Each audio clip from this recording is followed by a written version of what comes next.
Sir, पहलगाममध्ये जे हल्ला झाली आहे त्याच्याबद्दल आपली काय प्रतिक्रिया आहे? हे अत्यंत घृणास्पद अशा तऱ्हेचा हा दहशतवादी हल्ला आहे.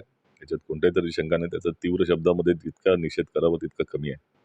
आणि एकंदरच ज्या पद्धतीनं तिथं तो हल्ला केला गेला, त्यामधनं दिसून येते की जे पर्यटक तिथे गेले होते, त्या पर्यटकांच्या जीवाशी तर हा खेळणारच होता, परंतु खऱ्या अर्थाने त्याचा घाला हा तिथल्या इकॉनॉमीवर पण आहे. पर्यटनाचा मूळ स्रोत आहे ते या अर्थव्यवस्था काश्मीरच्या, तेही मोडून काढायचा विषय आहे. त्यामुळे ज्या पद्धतीच्या एकंदर प्रतिक्रिया तिथनं सगळीकडनं येत आहेत, त्या निषेधाच्या आहेत. दुर्दैवानं या घटनेचा उपयोग करून हिंदू, मुस्लिम अशा पद्धतीची दुही निर्माण करण्याचं काही शक्ती प्रयत्न करतायत. तेच पाकिस्तानच्या त्या संघटनेला हवंय. काश्मीरला वेगळं पाडणं, काश्मीरच्या लोकांना वेगळं पाडणं हा त्यांच्या मागचा उद्देश आहे. आणि अशी जी लोकं हे दुही आणि द्वेष पसरवत आहेत, ते मला असं वाटतं की पाकिस्तानलाच मदत करतायत. आणि त्यामुळे हे थांबवलं पाहिजे. एकजुटीनं या हल्ल्याचा त्या ठिकाणी विरोध केला पाहिजे. आणि एकंदरच काही माध्यमं देखील ज्या पद्धतीची काही अ, अ, बातम्या चालवत आहेत, त्यातनं अत्यंत दुर्दैवाचं असं चित्र जाणवतंय.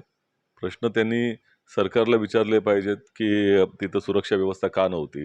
ट्रिपल लेयरची सुरक्षा व्यवस्था असली पाहिजे, तिथे नव्हती त्या ठिकाणी. तुम्ही जे काही दावे केले होते, की दहशतवाद मुक्त झालेले आहेत 370 कलम हटवल्यानंतर आणि केंद्रशासित प्रदेश झाल्यानंतर, तरी देखील अशा तऱ्हेचा हल्ला झालेला आहे. गेल्या 5 वर्षामध्ये अनेक सुरक्षा रक्षक, जवान तिथे शहीद झालेले आहेत. त्यामुळे हे काही योग्य चित्र नाही. ह्या अत्यंत कठीण कालावधीमध्ये आम्ही संपूर्ण विरोधी पक्ष, काँग्रेस पक्ष हा सरकारच्या पाठीशी उभा आहे. आमची अपेक्षा आहे त्या पाकड्यांना धडा शिकवला पाहिजे आणि दहशतवादाचा पूर्ण निःपात केला पाहिजे. आणि ती अपेक्षा आम्ही सरकार पूर्ण करेल यांची आमची अपेक्षा आहे. आणि एकंदरच या संपूर्ण प्रकाराचा आम्ही जाहीर निषेध करत आहोत. अ, दुहीचं राजकारण अत्यंत पोलरायझेशनसाठी, ध्रुवीकरणासाठीचं राजकारण दूर करून एकजुटीने याचा मुकाबला केला पाहिजे, अशीच आमची धारणा आहे.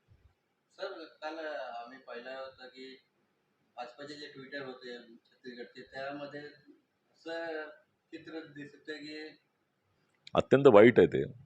आणि त्याचमुळे आमचं खऱ्या अर्थानं हे म्हणजे हे उद्विग्न करणारं चित्र आहे. तुम्ही राजकीय फायदा घेण्यासाठी कुठल्या स्तरावर चाललेला आहात आणि हेच पाकिस्तानला हवंय ते तुम्ही करता. पाकिस्तानला काश्मीरला वेगळं पाडायचं, या देशामध्ये हिंदू मुसलमान अशी दुही निर्माण केली पाहिजे, असंच त्यांचं ते त्या ठिकाणी मानसिकता आहे.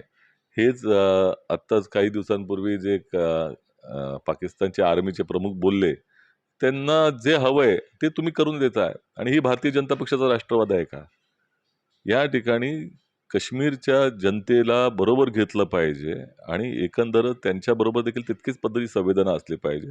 तुम्ही काय करता आहात हा मुद्दा आहे. दहशतवादाचा पूर्ण निःपात कसा करणार? याबद्दल त्या ठिकाणी चर्चा झाली पाहिजे. पाकिस्तानला धडा कसा शिकवणार?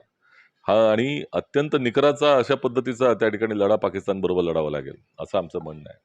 त्यामुळे आता पहिली मागणी जी आम्ही केली होती, की सर्वपक्षीय बैठक बोलवली पाहिजे काँग्रेस पक्षानं. त्या पद्धतीची मागणी आता ती सरकार आज पूर्ण करते. आज सर्वपक्षीय बैठक त्या ठिकाणी बोलवलेली आहे. आणि त्यानंतर निश्चितपणे याचा कशा पद्धतीनं आपण निःपात करू, एकजुटीनं, हे सरकारच्या समोर आम्ही ठेवत राहू. विरोधकांची ती भूमिका आहे. पहलगामवरून आलेले लोक म्हणतात की तिथे एकही जवान आणि एकही पोलीस नव्हते, सुरक्षा व्यवस्था काहीच नव्हतं. तीच तर विषय आहे. हे प्रश्न मूलभूत आहेत. आणि त्याच्याऐवजी ते सरकारचं जे फेल्युअर आहे, ते झाकण्यासाठी अशा पद्धतीचं ध्रुवीकरणाचं अत्यंत खालच्या दर्जाचं राजकारण केलं जाते. ते वाईट आहे. प्रश्न असा आहे, की ट्रिपल लेयरची सुरक्षा तिकडे असली पाहिजे. आताच काही लोकं म्हणतात, की जाणीवपूर्वक तिथली सुरक्षा कमी करण्यात आली होती. इतक्या वर्षामध्ये अनेक सुरक्षा रक्षक कमी करण्यात आलेले आहेत. याचं कारण काय? याचंही उत्तर दिलं पाहिजे. आम्ही ज्यावेळेला मुंबई हल्ला झाला होता, दहशतवादी हल्ला झाला, त्यावेळेला तत्कालीन गृहमंत्र्यांनी, महाराष्ट्राचे मुख्यमंत्री, उपमुख्यमंत्री सगळ्यांनी राजीनामा दिले होते. परंतु सरकारकडे काय मला असं वाटतं, की तशा पद्धतीचं काही चित्र दिसत नाहीये. आणि निश्चितपणे अ, काय-काय तिथे झालं, कशामुळे झालं, तुमचं इंटेलिजन्सचं फेल्युअर काय एवढ्या मोठ्या प्रमाणामध्ये झालेलं आहे, ह्याची उत्तरं अपेक्षित आहे सरकारकडून. सर, एक सवाल होते की फ्लाईटचे रेट खूप जास्त केले होते त्यावेळी. त्या फ्लाईटच्या चालकांनी मेलेल्याच्या टाळूवरचं लोणी खाण्याचा हा प्रकार आहे, नसला पाहिजे. आणि सरकार काय करत होतं, ज्यावेळेला इतकी अत्यंत अफरातफरीची आणि अत्यंत इतकं मोठं संकट देशावर आलेलं आहे, अशा परिस्थितीमध्ये काही फ्लाईट जर त्या ठिकाणी किंवा जे विमान जे कंपन्या आहेत, त्या रेट जर वाढवत असतील, तर सरकार कुठे होतं? हा प्रश्न निश्चितपणे आम्ही विचारू इच्छितो. लोकं इतक्या त्रासामध्ये असताना, अत्यंत आपल्या भीतीदायक वातावरण असताना, हे जर होत असेल आणि सरकार ते करू देत असेल, तर यापेक्षा वाईट गोष्ट कुठली नाही. सर एकनाथ शिंदे श्रीनगरमध्ये गेले आहेत त्याच्याबद्दल आपली काय मत? स्वतःचं मार्केटिंग करणं अ, हे यांचं राजकारण आहे. सगळे जे महाराष्ट्रातले मृत झालेले सगळे जे लोक त्यांचे मृतदेह महाराष्ट्रात आलेले आहेत आणि मदतीचं कार्य देखील तिथलं सरकार करते, केंद्र सरकार करतं. तुम्ही जाऊन तिथे काय करणार आहात?